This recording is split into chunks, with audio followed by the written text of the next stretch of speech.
Exacto. Pero tenía toda la intención, porque cuando hice la sección de la tarde, hice el mismo ejercicio que hice acá en la mañana y me di cuenta que había cometido un error. Así que lo vamos a repasar de nuevo. O sea, no cometí un error, sino que faltó algo. Agregar algo. Eso lo vamos a agregar ahora, a uno de los pedigrí.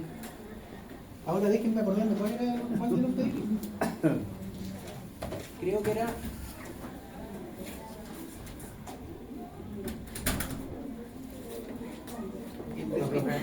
Hola, La verdad es que faltó algo. Y nadie me dijo nada, pero yo no me di cuenta porque como que quedó a medias.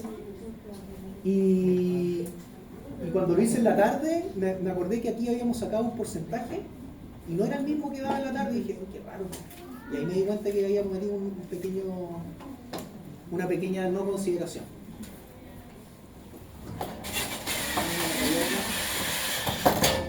Entonces, ¿se acuerdan de este ejercicio, no? ¿Qué lo hicimos? Lo hacemos de nuevo. Vamos a partir por ahí para corregir eso, para que no se queden en el cuaderno, se anotaron con un porcentaje que no es, en realidad. Es un poco menos. Y es porque nosotros habíamos dicho que para entender esto de los pedigrí, en general tenemos consideraciones a hacer que generalmente se cumplen. Obviamente los pedigrí en la vida real a veces son más complejos y es más difícil saber, o uno necesita más información para saber algo.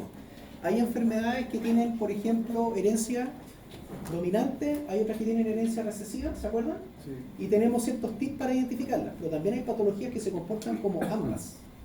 Entonces, como ambas, porque por ejemplo podemos tener un síndrome, una patología, bueno, el caso que tú me mencionabas, por ejemplo. Hay enfermedades que tienen, por ejemplo, distintos tipo 1, como la diabetes, tipo 1, tipo 2, por ejemplo, y pueden tener patrones de herencia distintos. Una puede ser dominante y la otra recesiva. ¿Ya? Entonces, hay veces que es un poquito más complejo. Pero en general, nosotros nos vamos a quedar, para este curso que es general, que si la enfermedad es rara, cualquier individuo que viene de afuera de la familia, la vamos a considerar como completamente normal, porque la enfermedad es rara. Entonces, es poco frecuente andar trayendo el alelo recesivo o el alelo que tiene el problema, porque la enfermedad es poco frecuente. Pero eso es una consideración, es un riesgo que uno toma porque no necesariamente es así. O sea, uno no sabe a ciencia cierta si es así o no. Pero uno va a tomar esa consideración. Cualquier individuo que viene fuera de la familia lo consideramos completamente normal o completamente con el alelo que no tiene el problema, digámoslo así, porque la enfermedad puede ser dominante o puede ser recesiva. Si la enfermedad es dominante, lo más común es que lo veamos en todas las generaciones y que cualquier padre afectado tenga hijos afectados. Ahora, también puede ser que la enfermedad sea dominante y no veamos hijos afectados porque son pocos hijos. ¿Sí? ¿Se acuerdan que un cruce así, por poner un ejemplo, y si este individuo está afectado, ¿verdad? Estas dos letras distintas contra dos letras iguales va a dar un 50 y un 50%. O sea, la mitad de los hijos podría tener la patología. Hay un riesgo de un 50% de que los hijos salgan afectados. Pero te puede tocar justo el 50% de los hijos no afectados. Entonces no ves la enfermedad. También dijimos que si la enfermedad es recesiva, generalmente se da que se salta generaciones. Y lo más claro es ver que de dos padres sanos aparecen hijos enfermos, porque se da este caso en el fondo, en donde los hijos serían eso, los afectados. Entonces ahí dos padres sanos y hijos enfermos. Entonces eso se da en la enfermedad recesiva. Y dijimos que la última consideración a tomar en cuenta es si está ligada al X o no, o ligada al sexo o no. Y en ese caso vamos a ver que la patología se traslada más para un sexo que para otro. O sea, vamos a ver o más hombres afectados, o dependiendo en qué caso sea, si la enfermedad es dominante, a lo mejor podríamos ver más mujeres afectadas. Pero vamos a ver como que está cargado para uno de los sexos, sobre todo para los hombres, porque los hombres son XY. Y vimos que en el fondo los hombres al ser XY eran hemicigotos, que como tienen el cromosoma Y y solo tienen el X, los genes del cromosoma X no tienen contrapartida, entonces no hay heterocigotos. Las mujeres sí. ¿Se acuerdan? Vimos todo eso. Hicimos este problema y ahí me equivoqué yo. En este problema, ¿cómo es la patología? ¿Recesiva, dominante? ¿Qué creen ustedes? ¿Ligada al X o no? ¿Dice algo? No dice. Bueno, lo dice todo, en realidad el enunciado. Es muy joven. Es recesiva, es ligada, es autosómica. ¿Qué significa autosómica? Que no está ligada al X, ¿no es cierto? No está ligada al sexo. Entonces, porque uno podría decir, pero hay dos hombres afectados, solo los hombres están afectados, son dos hombres. O sea, es muy poco dato eso. Ya uno tendría que ir un pedigrí más grande para saber eso de verdad. Entonces, si la enfermedad es recesiva, a esto le vamos a poner así, ¿verdad? Y son los únicos que sabemos. No sabemos nada más, porque como no está ligada al X, los hombres tampoco los podemos identificar así como tan fácil. La enfermedad ligada al X, el hombre es súper fácil porque es XY, o está sano o está enfermo. Pero en este caso puede ser heterocigoto. Entonces la pregunta era, enumere los genotipos, después si las personas A y B se casan porque esto era una familia tradicional, en una sociedad tradicional, ¿cuál es la probabilidad de que su primer hijo tenga la patología? Esa era la primera pregunta. Entonces, en el fondo están preguntando por esto y no sabemos el hijo que viene. Si va a ser hombre o mujer, uno podría también considerar, la pregunta podría ser más compleja, podría ser, ¿cuál es la probabilidad de que el primer hijo sea hombre y tenga la patología? Y ahí uno tendría que considerar el un medio de si es hombre o mujer, porque no sabemos, no se sabe el sexo. Pero eso no es el caso. Ya, entonces veamos los genotipos. Si la enfermedad es autosómica recesiva y la enfermedad es considerada como rara, estos individuos, ¿cómo los vamos a considerar? Normales, ¿no es cierto? Eso es lo que habíamos dicho, creo que en la clase, ¿no? No sé si lo tienen por ahí. Y si eso es así, estos individuos que son hijos son heteros.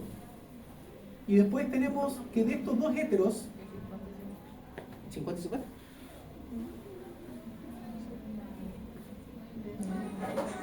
tenemos este cruce.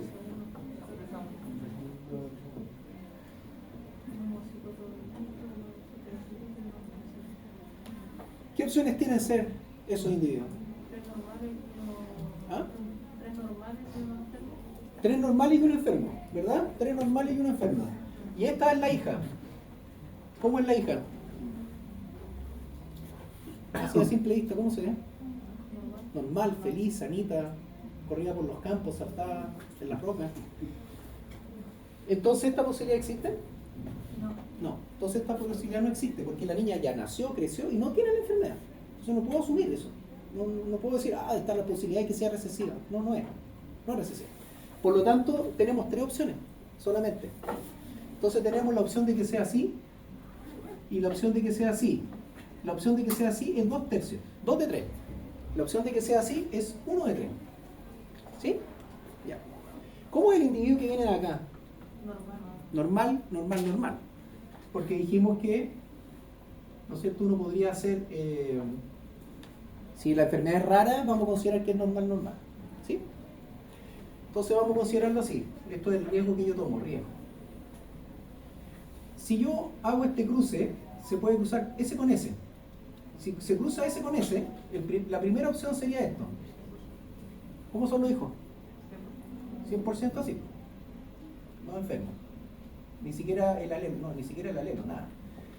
Y tenemos la opción 2 que sea así. ¿Resultado de eso? 50 y 50. De este cruce. Entonces, este individuo puede ser así o puede ser así. Si es este el cruce, ¿no es cierto?, tendría un medio de opciones de ser así. Si el cruce es el de arriba, tendría ninguna opción de ser así. 0. ¿Sí o no? ¿Estamos bien hasta ahí, no? ¿Sí? Ahí hay caras de extrañeza. Se comen las uñas. Está nerviosa. ¿Y aquí cuál es la duda?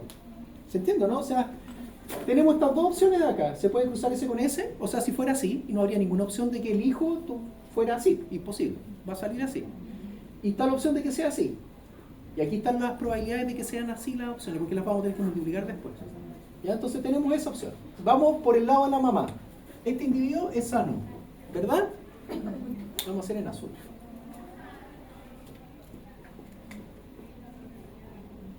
Ahí. Es sano. Si se cruza esto, ¿cuál es la opción de que esto sea así?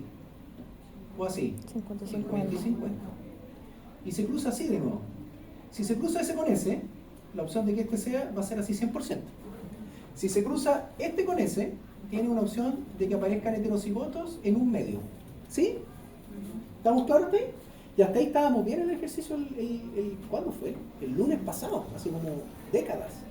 Entonces, la pregunta era, ¿qué pasa si este es enfermo? Para que este sea enfermo, ¿cómo tiene que ser? Sí, pero ¿cómo tiene que ser el individuo?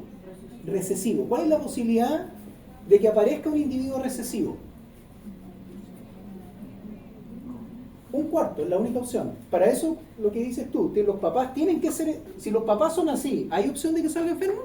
No. Entonces la primera opción es que los dos papás sean así. Y si esa es la probabilidad es cero. O eso sería cero o más. Entonces yo no pongo el cero porque cero más algo es como el algo, ¿no? Cero o de que los papás sean heterocigotos. Que mamá era azul. Que papá y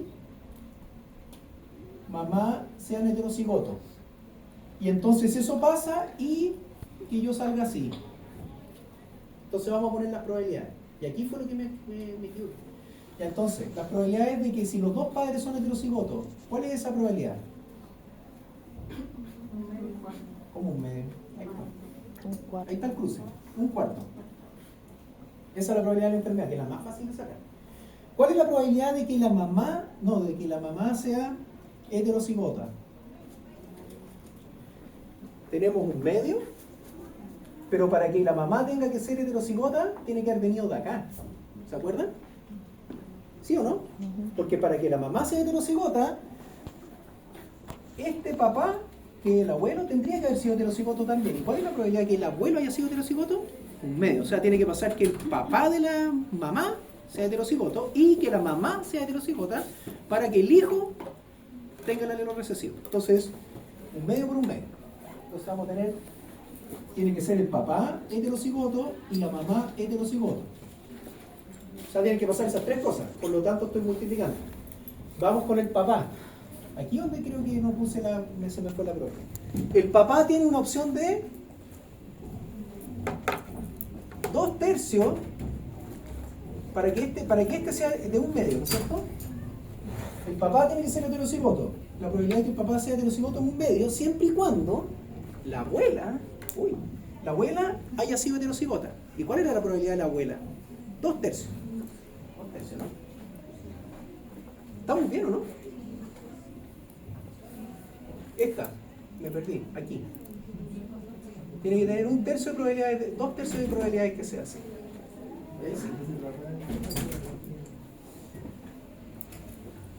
¿Sí? Entonces ahí vamos a tener todas las probabilidades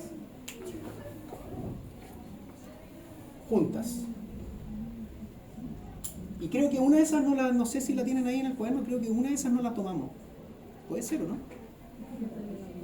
¿Qué me faltó? Creo que me faltó una. Por eso quería hacerla de nuevo. Y ahí sí se multiplican todas las probabilidades.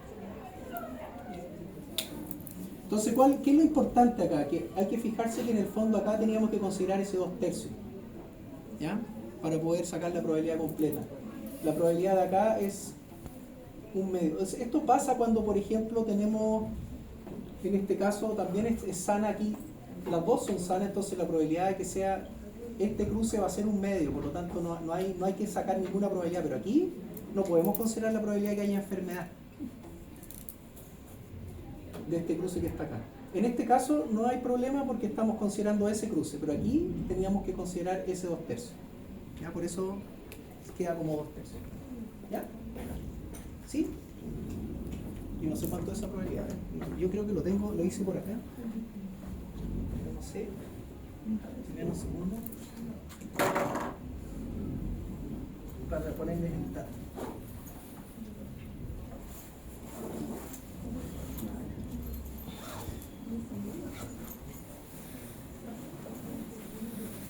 Sí, que traje el escudo, porque si no.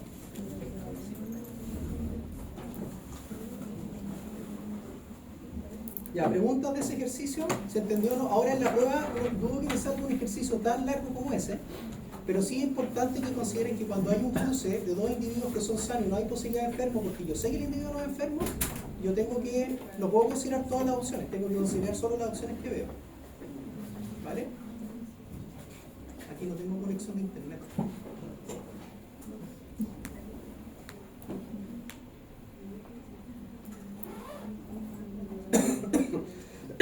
Yo también estoy un poco con tos.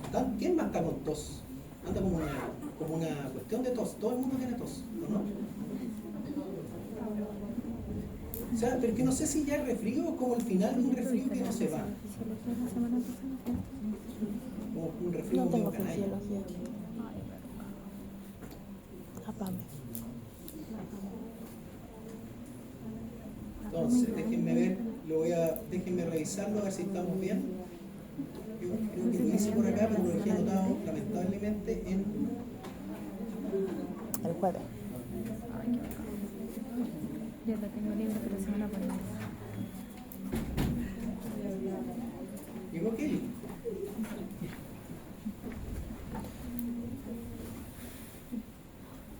Como que la prueba va a ser por ejercicio. Y no he hecho nada. Vamos a hacer eso. ¿Cuánto? A ver, la probabilidad es Tengo pruebas esta semana. Yo tengo prueba el miércoles. 1 de 48 creo que me sale. ¿Sale eso en multiplicaciones? A ver, o sea, como tenemos 1 por 2, 1, bueno, hay que multiplicar por esto. 2 por 3, por 2, por 2, por 4. Y sacar, y reducirlo, y dividirlo y sacar el porcentaje. Y ahí lo hacen. Se me olvida echar la calculadora a mí. Tengo que echar la calculadora.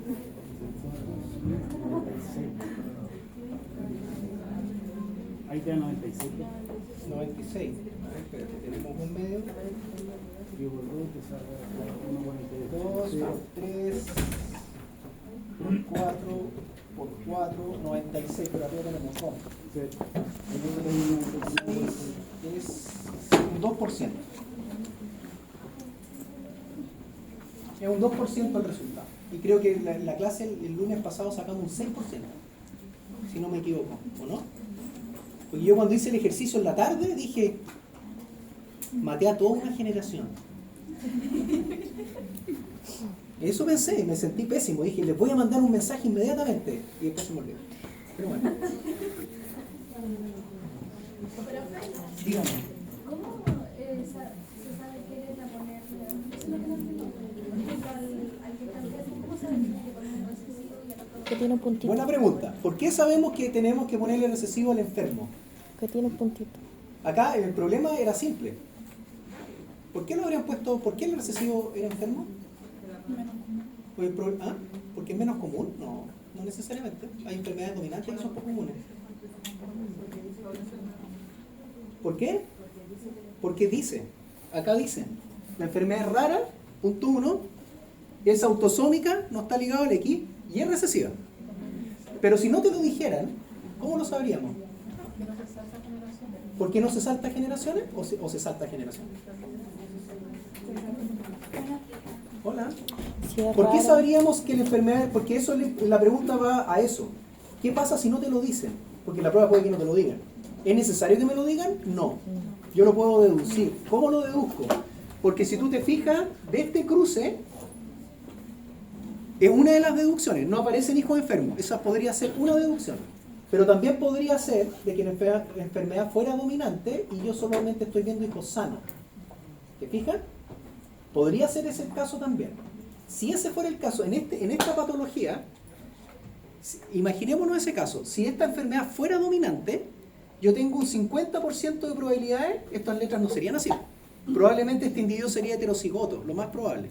Y si este fuera, porque si fuera homocigoto, estarían todos los hijos enfermos automáticamente, pero no están enfermos. Entonces la enfermedad sería dominante heterocigota.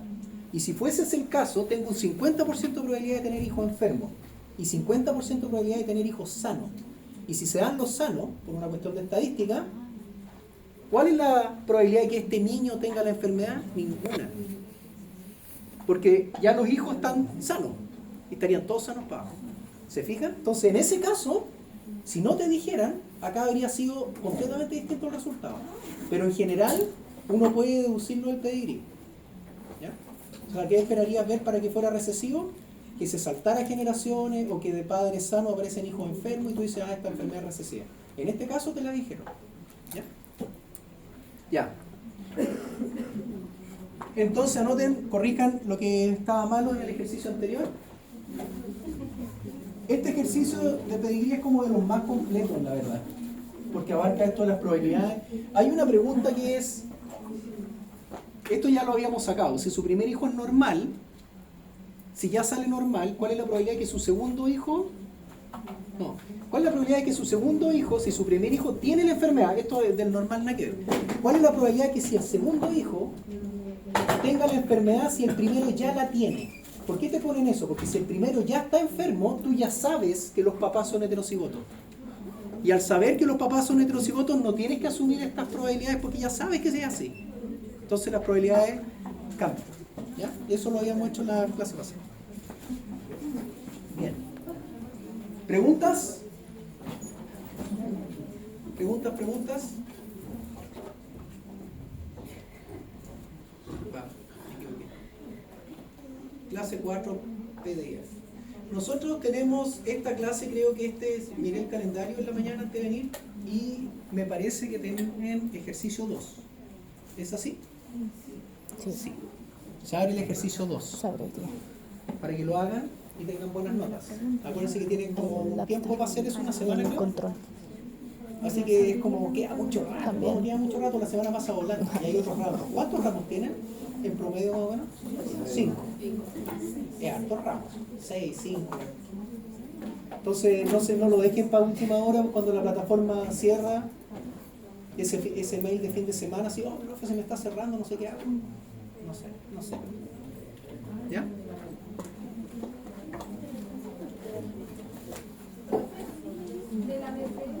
El ABP ya me llegaron los casos. A ver si entre el recreo los miro para que el ABP se supone que tengo que presentarlo en la próxima clase, pero lo podemos ver ahora. Más o menos cómo va a ser. Acuérdense que tienen que hacer grupos y tienen que hacer un video. Y se les va a pasar un caso del cual ustedes van a hablar en ese video. ¿Ya? Pero ahí voy a preguntar porque ya me llegó la información. Y después vamos a tener que evaluar esos videos. Vamos a hacer la prueba y nos vamos a quedar en la hora que sigue, porque generalmente yo daba la prueba y yo los mandaba para la casa, pero ahora no. Y vamos a evaluar esos videos. Ustedes me van a ayudar. Sí. Y si le ponen mala nota al amigo, no importa. También. Van a evaluar cuál video es mejor, los van a rankear. ¿Desarrollo? No me gusta eso. Ya. Habíamos visto, partimos este curso con genética clásica. Y en genética clásica vimos que Mendel sacaba proporciones de ciertos cruces y estableció que había dominancia y recesividad. Estableció la primera ley de que si tengo dos alelos, ¿no es cierto?, cada uno segrega de manera independiente y al azar a cada gameto. Y si tengo dos características, la segunda ley de Mendel estableció de que cada característica se comporta de manera independiente. Y las proporciones le daban maravillosamente bien. Trabajó con muchos números, con estadística poderosa. O sea, cada progenie analizaba 3.000 plantas, 6.000 semillas. Entonces los números le daban perfecto. ¿Ya? Porque mientras más números tú uses, la data es mucho más robusta, ¿verdad? Por eso esas encuestas, no sé si han visto esas encuestas de las elecciones, así, preguntan como a 1.000 personas. Y después la encuesta se equivocaron, sí, son de un universo de 1.000 personas chicos, en realidad. Sirve para tener una tendencia, pero no te va a dar el resultado, porque es muy poca la muestra. Entonces, él trabajó muy bien en ese sentido. Pero después, a medida que avanzábamos el curso, yo creo que todos empezaron a pensar, el profe es medio mentiroso en realidad, porque dijo que esto era genética y en realidad empieza a cambiar todo.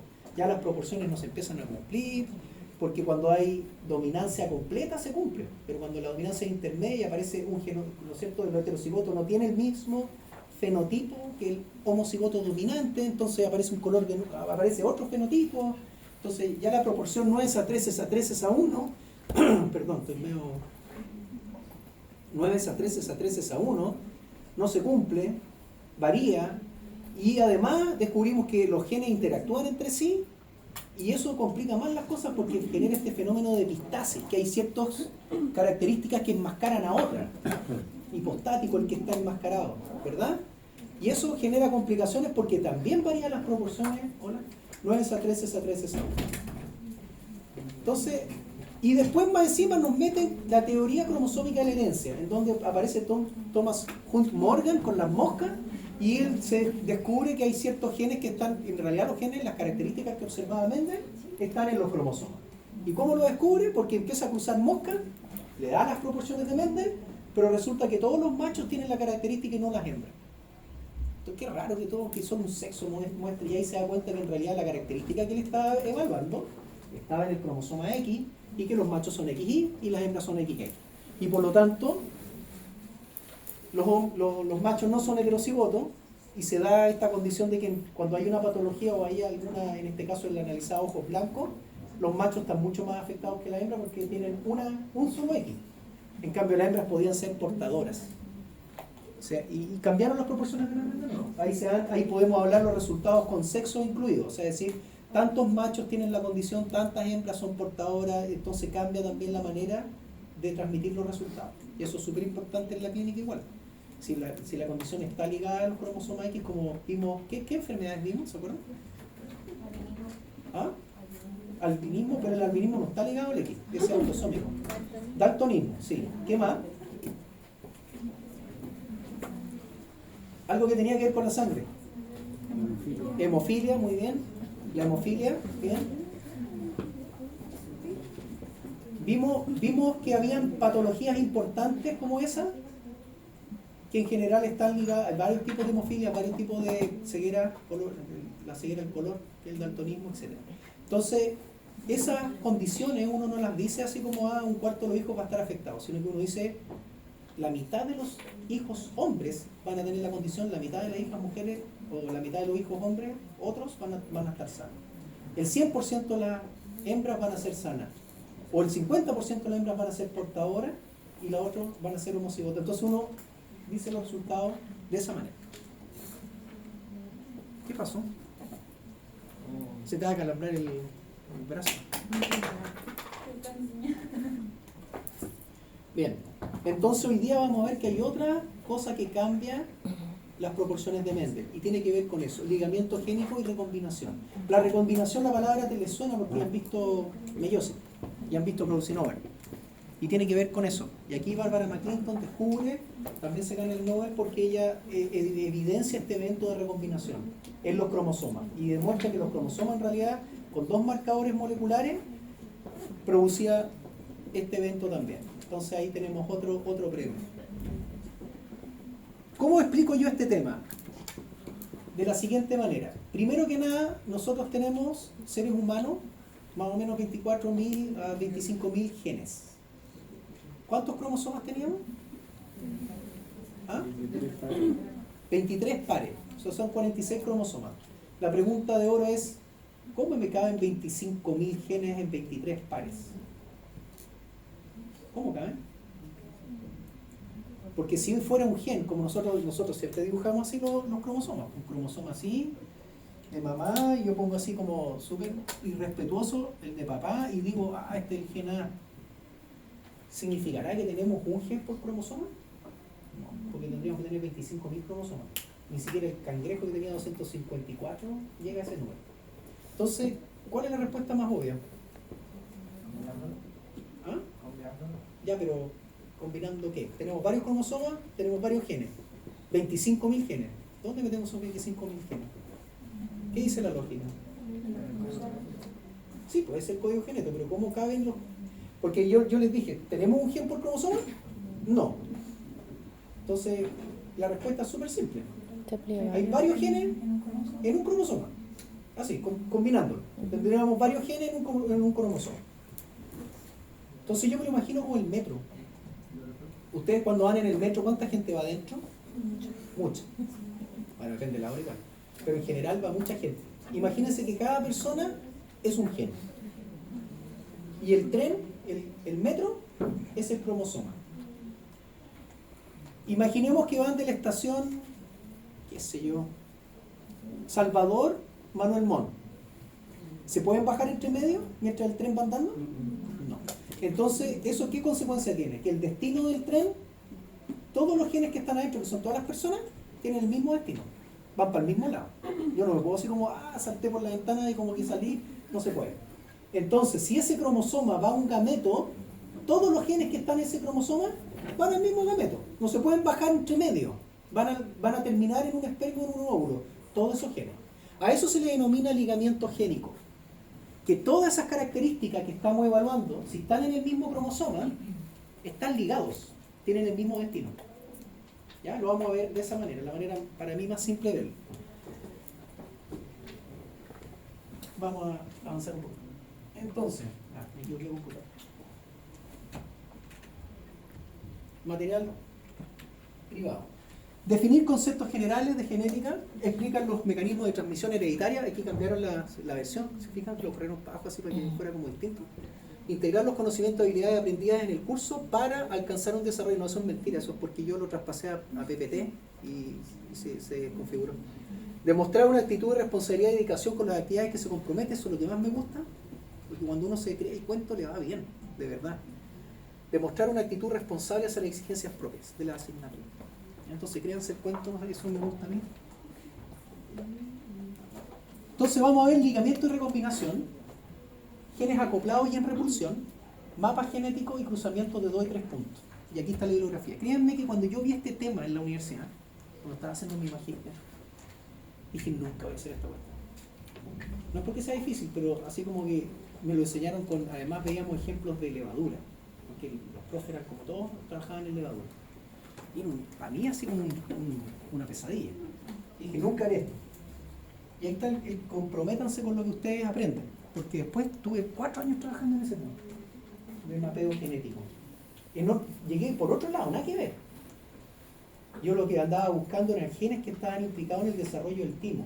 ¿Sabes lo que es el timo, no? Donde se forman las células T, los linfocitos T, y te sirven para la defensa del sistema inmune. ¿Y a qué genes están implicados en que eso se funcione bien? Tanto las células del estroma del timo como los linfocitos T y la diferenciación ocurra. Y para encontrar esos genes lo que había que hacer era mapeo genético. Y de repente me dicen, tienes que hacer mapeo genético. ¿En serio? Sí. Yo dije, esto nunca lo prometí que jamás lo haría. Ahí estaba yo, 4 años y medio trabajando en ese tema.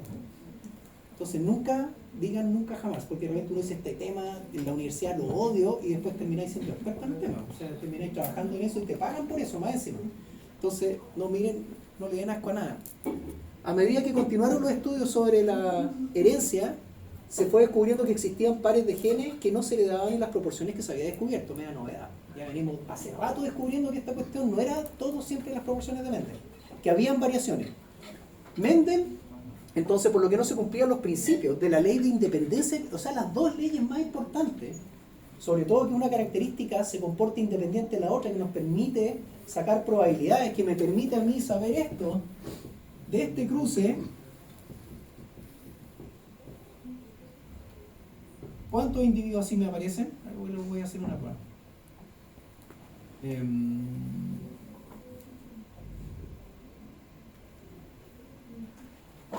¿Cuántos individuos sí aparecen? ¿Cuál es la probabilidad que aparezca este individuo? 50-50. ¿Ah? ¿C? ¿C? Son C chiquititas. 2. ¿Cuál es la probabilidad? 2/4. Alguien dijo algo, pero no escuché. Ya, pues. ¿Cuál es la probabilidad que aparezca S con S? Si yo cruzo S con S, ¿cuántos individuos sí me aparecen? 50 y 50 y 50, un medio. Si yo cruzo S con S, ¿cuál es la probabilidad que aparezca S? ¿50 y 50? No. Ojo con la cruce. Ese es el cruce. Ya está el experto, ¿ven? Este quiero. 1/4. ¿Cuál es la probabilidad? 1/4. 1 de 4. 1/4. Y ahora, de este cruce con este cruce, ¿cuál es la probabilidad que me aparezca eso? S. 0. 0. No puede. Ojo con eso. Número multiplicado por 0. O sea, la probabilidad de este individuo existe. No. Pero cambiémoslo así. Ahí sí. ¿Cuál sería la probabilidad? 1/4. Esto era maravilloso, porque en 2 minutos sacábamos la probabilidad de que apareciera ese individuo porque aplicábamos la segunda ley de Mendel. De que las características se comportan de manera independiente, porque yo estoy pescando cada característica y haciendo los cruces por separado. Pero aquí no se cumple eso. No se cumple eso, no podemos aplicar esta cuestión. Y eso es porque los genes están en el mismo cromosoma. ¿Qué es lo que implica esto? que lo que observó Mendel, sin saberlo, escogió características que estaban en cromosomas distintos. La característica A está en el cromosoma 1, la característica B en el 3 y la característica C en el 15. Cromosomas diferentes, segregan de manera indiferente. Pero si yo estoy en el mismo cromosoma, todas esas características tienen el mismo destino. Y ahí la proporción, esto no se cumple, uno las puede separar. Porque van en el mismo tren. ¿Se entiende, no? Y eso cambia toda la historia para ese tipo de características. Bueno, aquí dice 36.000 genes, son como 25.000 en realidad, pero ahí depende de lo que se considere. Genes que codifican para proteínas son como 25.000. Genes que en general son más. Hay genes que no codifican para proteínas. Aquí está conocerse la existencia de los cromosomas en el núcleo. En 1903, Sutton propuso la primera vez que los factores mendelianos tenían una relación con los cromosomas. Thomas Hunt Morgan se gana el premio Nobel por demostrar eso. Hoy sabemos que hay más genes en los cromosomas en las células, tenemos 36.000 aproximadamente en 46 cromosomas. Y aquí está la pregunta de base, ¿cómo se distribuyen tantos genes en tan pocos cromosomas? Bueno, cada cromosoma tiene más de un gen, obvio. Y dice que se transmiten juntos durante la formación de gametos. Y esto no cumple la segunda ley de Mendel. Eso es lo que acabamos de resumir. Entonces hablamos de ligamiento genético cuando todos los genes que están muy juntos en un cromosoma, por ejemplo este es el gen 1, aquí está el 2, 3, 4, estos están en un grupo de ligamiento, ¿ya? Y generalmente el número de ligamiento que se le da al grupo con respecto al cromosoma en que están. O sea, los genes el grupo de ligamiento 1 es porque son los genes que están en el cromosoma 1. Grupo de ligamiento 3 es porque están en el cromosoma 3, y así, ¿ya? Entonces acá tenemos que los genes muy juntos en el cromosoma aún sucede el entrecruzamiento, pero el resultado es que, esto ya, lo voy a explicar, los genes tienden a mantenerse juntos, ya lo dijimos, ya, los genes que están muy juntos, están en distintos loci, ¿no es cierto?, en distintas posiciones, pero estos genes que están muy juntos, cuando haya entrecruzamiento, aquí hay un efecto importante. Si yo tengo este gen que está muy pegado a este, yo para que haya entrecruzamiento, lo que voy a ver, por ejemplo, es eso, que este pedazo se intercambia con ese pedazo. Pero si los genes que están muy juntos acá se van a ir para este lado y los genes que están acá se van a ir para este otro lado. ¿Ya? Eso es más o menos lo que pasa en el crossing over. Mientras más cerca estén los genes, menos espacio hay para que se produzca el intercruzamiento en ese lugar, porque están muy pegados. Mientras más distancia haya entre los genes que estoy evaluando, más posibilidades hay de que se produzca un intercruzamiento. ¿Se entiende, no? O sea, si yo estoy al lado de ella, necesitamos como espacio para que se produzca un entrecruzamiento. Mientras más cerca estoy, menos espacio hay. Mientras más lejos estoy, más posibilidad hay de que una hebra llegue y haga todo el proceso, ¿ya? Entonces eso es más o menos la idea que vamos a tener en la cabeza. Entonces acá dice A y un set de genes en diferentes lugares, loci, que están en el mismo genes, excepto por el crossing over, tienden a heredarse juntos. O sea, todos los genes que están en este cromosoma se van a heredar juntos, van a ir al mismo gameto, a menos que haya un intercruzamiento y se intercambien las secciones. Entonces aquí tenemos meiosis todo el rato, biología de nuevo. ¿Cómo lo descubrió? De nuevo Thomas Hunt Morgan, estaba on fire Morgan siguió trabajando con las moscas y ya había descubierto la teoría cromosómica de la herencia, ¿no es cierto? Ya había dicho, se había ganado el Nobel diciendo que los genes que él descubrió con estas moscas de ojos blancos con respecto a los ojos rojos estaban en los cromosomas sexuales. Pero siguió trabajando con las moscas. Miren cómo anotan las características para que no se confundan. Este más significa, es como la letra grande, por ejemplo, el silvestre. PR más, VG más, VG más, ¿sí? Y este es como el recesivo, PR, VG, VG. A veces se le puede poner menos, ¿ya? Es una anotación genética que lo van a ver en muchos libros. Entonces, él trabaja con los ojos de color púrpura, PR, y las moscas, qué bonitas las moscas, ¿se habían dado cuenta que tenían ojos color púrpura? Qué buena. Y moscas normales que son hojas de color rojo. Y con las alas vestigiales chiquititas o alas normales. De las alas normales son esas, estas son las vestigiales. Entonces acá tenemos unas ojos púrpuras pero alas chicas. Estas ojos rojos, ala normal. ¿Ya? Estas vuelan, se alimentan, andan así como apenas ahogándose en el alimento. Las hembras de este cruce, ¿qué me da? Si yo cruzo estas moscas, ¿qué me da? Tengo más, menos, menos. ¿Qué da? La F1, ¿qué sería? A esta altura ya está seco, yo creo yo, ¿no? Día lunes, así. El cerebro. ¿Qué daría? Heterocigoto. Perfecto. Porque tenemos un... Si yo les pregunto, le cambio la letra y digo esto, ¿qué da? Un doble heterocigoto. ¿Ya? Entonces no se confundan con las notaciones. Esto es lo mismo. ¿Ya? Entonces me da el doble heterocigoto. Fíjense, más. Esto es eso, ¿verdad? ¿Y qué hicieron acá? Cruzaron este con ese. ¿Cómo se llama este cruce? Cuando yo cruzo con un recesivo, ¿cómo se llama? Lo habíamos dicho. Todos estos son conceptos que tienen que aprenderse porque nos preguntan. ¿Cómo se llama cuando yo cruzo con un recesivo? Tiene un nombre eso. ¿Se acuerdan? Cuando yo cruzaba semillas amarillas y no sabía si eran así o así, y las cruzaba con estas que eran verdes. ¿Cómo se llama ese cruce? Cruce de prueba. Hizo un cruce de prueba. Cuando yo cruzo con el doble recesivo o con todo recesivo, yo sé cómo es el recesivo. Es un cruce de prueba. Entonces cruzó con un macho morado a la chica, con un recesivo. Es un cruce de prueba básicamente. Hizo el cruce y miren los resultados. ¿Dónde están los resultados? No, quiero ver. Aquí está. Perdonen que sea así desordenado, pero así yo creo que se entiende mejor. Miren los números que le dan arriba y arriba.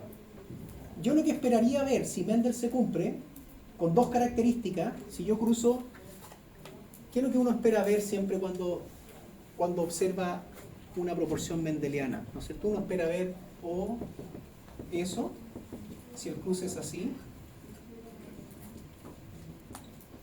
o lo que yo esperaría ver si el cruce es así, ¿qué sería? Crucemos ese cruce. Este cruce te daría un medio así, un medio así, de este cruce, de ese con ese. Y ese con ese daría un medio así, un medio así, ¿verdad? ¿Me siguen? ¿Sí? Y esto es lo mismo. Si yo cruzo ahora de este cruce, porque lo que estoy haciendo es esto, acá da... Este cruce es así. Es lo mismo. 50 y 50, ¿verdad? Entonces, acá también.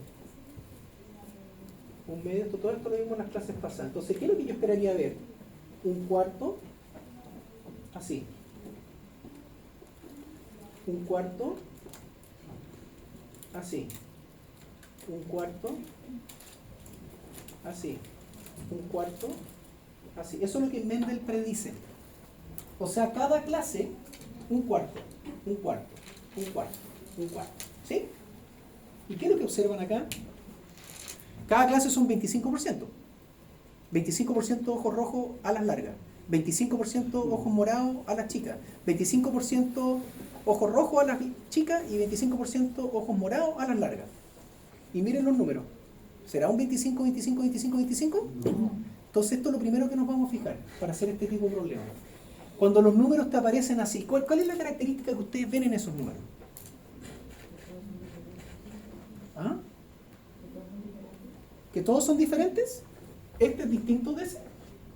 Hay una predominancia. Es distinto, ¿verdad? ¿Este es distinto de ese? Es distinto, pero no tan distinto tampoco. La primera cosa, ¿cómo es este número comparado con ese? Este es mucho, pero mucho, mucho, mucho más. Este es mucho, pero mucho, mucho, mucho más. Entonces lo que vamos a notar en este tipo de resultados son que aparecen dos clases súper altas. Y esas dos clases, si bien es cierto, son diferentes, esos números no son tan distintos entre ellos, ¿verdad? Entonces fíjense en esta clase de acá y en esta clase de acá. Son muy altas, pero son parecidas entre sí. Entonces a estos dos les vamos a llamar que están como en una relación más o menos igual. Más o menos.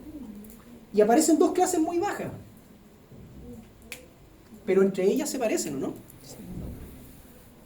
Estas clases también se parecen. También le vamos a llamar como una proporción 1 a 1. ¿Sí? Entonces, si tenemos eso, aquí tenemos el total de mosca. La pregunta de oro fue, ¿por qué aparecen esos números tan raros? Y esto es típico de genes ligados. Cuando yo veo ese tipo de distribución, en donde aparecen dos clases altas y dos clases, esto parece clasismo, ¿eh? Dos clases altas y dos clases bajas, yo voy a hablar de que estos genes probablemente están ligados y no cumplen la ley de Mendel. Y no lo voy a analizar como Mendel. ¿Ya? Para la segunda cosa que tienen que cumplir es que entre las clases los números son parecidos. Y yo los voy a considerar como si fueran más o menos iguales. ¿Ya? ¿Quedó claro eso? Como que hasta qué rango se consideraría que son parecidos, porque ahí se fueran por... No es mucho, pero es una muy buena pregunta. ¿Hasta qué rango? Eso va a depender. Cuando ya los números te empiezan a confundir, porque generalmente son muy claros. Pero cuando ya los números no te dan tan cercanos o te dan muy parecido entre todos, hay un caso al final de la clase así. Vamos a tener que hacer un test especial para poder demostrar qué es qué. Ahí vamos a llegar a esa pregunta, pero es una muy buena pregunta. Pero en general los problemas que vamos a ver en la guía, por ejemplo, son bastante claros. Ya porque los números se dan así como bien extremos. ¿Y por qué se dan tan extremos? ¿A qué creen que corresponde esto? Esto es lo que vamos a averiguar ahora. ¿Ya? Entonces eso es lo primero que vamos a ver.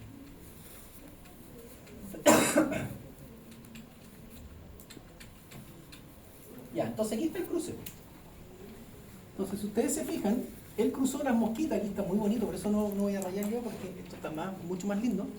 Las moscas de ojo color rojo, alas normal, morado, alas chicas. Entonces aquí está, así, aquí ya te están haciendo el spoiler, lo pusieron en los cromosomas, pero él no sabía eso. Entonces él cruzó estas dos moscas, le da el doble heterocigoto, y cuando cruza el doble heterocigoto con el cruce de prueba, dan estas clases. Esta mosca, esta mosca, esta mosca y esta mosca. Entonces, ¿qué es lo que pasa con estas moscas? Si ustedes se fijan en esta mosca, salió en alta clase, 1339. Ojos color rojo, alas largas. ¿Verdad? Esta también. Ojos color morado, alas cortas, también en alta clase. Pero esta mosca es parecida a ese papá. ¿Sí o no? Y esta mosca es parecida a ese papá. O a esa mamá. ¿Qué pasó con esta? ¿Qué rasgos tiene esta? Tiene de los dos. ¿Y esta? También. Y aparece en menor cantidad. Entonces aquí viene ¿cómo se llama? La genialidad. Es como una combinación de ambos. Y a eso se le llaman recombinantes. Si ustedes se fijan, y ahora miramos esto como cromosoma, lo vamos a tener así. Esta hembra era homocigota y lo dibujamos en el cromosoma las características.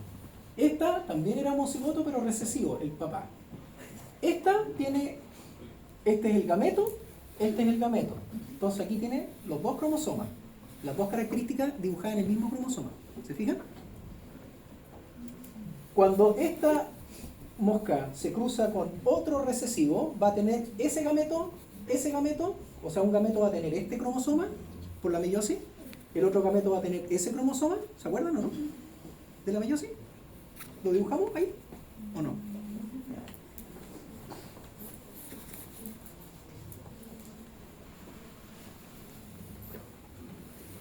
Tenemos esto. Cromosoma de mamá, cromosoma de papá. Si imaginamos los dos genes en el mismo cromosoma, vamos a tener PR más, VG más. Y aquí vamos a tener PR, VG. Cuando hay meiosis, los cromosomas se duplican, ¿verdad? ¿Se acuerdan? Y eso quiere decir que se copian las características. Aquí y acá también tenemos VG, PR, etc. PR más, VG más. Ocurre el crossing over. Vamos a imaginar, no sé, ya, a ver. ¿Sí? ¿Verdad? Luego se separan los cromosomas homólogos, meiosis 1. Meiosis 1 tenemos dos células, en donde estos dos se separan. un cromosoma de mamá va para un gameto, el cromosoma de papá va para el otro. ¿Cuál gameto? Al azar. Vamos a imaginar que aquí va el rojo y aquí va el azul. ¿Sí? Y luego, en meiosis 2, se separan las cromátidas hermanas. Me estoy saltando todas las etapas que están ahí, pero eso es lo que pasa. Y acá tenemos eso. Vamos a dibujar los genes ahora de nuevo. PR más DG más PR más DG más PR más DG más PR más, perdonen la letra, VG más. Entonces aquí tenemos los gametos posibles. Estos salen de esta hembra. Si lo miramos acá, tiene ese gameto y tiene ese gameto. Dos veces. ¿Sí? ¿Sí o no? ¿Sí? Ya. El macho tiene solo esa posibilidad. Son todos iguales. Son todos los espermios PRVG morado.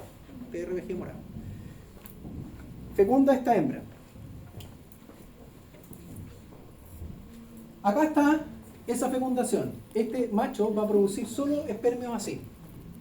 La hembra tiene ese, y aquí algo pasó. Si ustedes se fijan, ese con ese da esta mosca, heterocigota. Este con ese es homocigoto recesivo, da esa mosca. Las dos clases parentales. Pero esta es la combinación de ambos. Eso, combinación de ambos, es el reflejo de la meiosis, del entrecruzamiento. Si ustedes se fijan, tiene ojos rojos, pero tiene alas pequeñas. Entonces, ¿qué pasó acá? Si yo tenía esto en un cromosoma y en el de papá tenía esto, el que venía, en este evento, aquí, en meiosis, lo que sucedió fue un entrecruzamiento. Crossing over. Ahora biología tiene sentido. ¿Y cómo dibujamos ese entrecruzamiento? Tenemos esa hebra y ahora se transforma en esa hebra.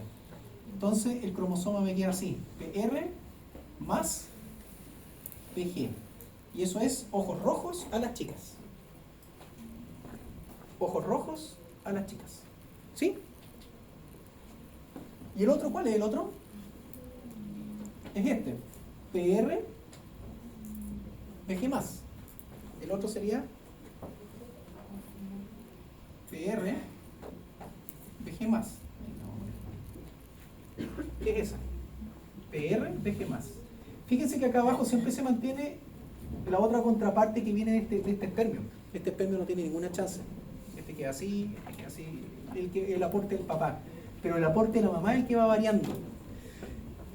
¿Quiere decir que en el espermio no hubo crossing over? No, puede que haya habido crossing over, pero no voy a ver ninguna diferencia. Porque si yo hago el crossing over aquí, da lo mismo. Me va a quedar así y acá abajo me va a quedar igual. Entonces siempre van a ser iguales, no se ve la diferencia. Ya, porque los dos marcadores son iguales. ¿Se entiende, no? ¿Sí? Entonces lo que estamos viendo en vivo y en directo es la meiosis, el producto de la meiosis.